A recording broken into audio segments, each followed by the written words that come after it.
انا بقول لك اللي انا اتفرجت عليه، ممكن في ناس ما اتفرجتش لا عليه. لو في زمنك كمان قصدي.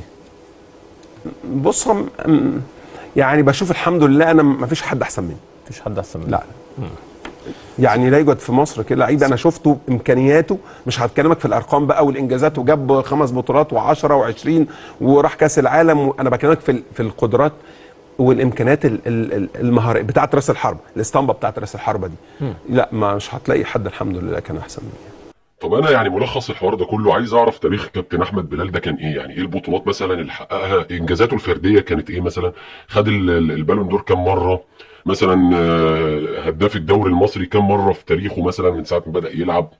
بعد مع منتخب مصر عمل ايه؟ عايز اعرف الحاجات دي يا جماعه. يا ريت لو حد بيتفرج عليا وعارف التفاصيل دي يكتبها لي في كومنت ولا اي حاجه اعرف. يمكن يا عم يمكن انا مثلا من الناس اللي ما تابعتوش او مش عارفه كويس. ثم يا عم نفترض ان انت يعني مش مغرور والراجل بيتريق عليك اهو، في انت باين على كلامك نبره الغرور. يعني نفترض ان انت مش مغرور ولا اي حاجه يا عم، انت فعلا شايف نفسك احسن حد.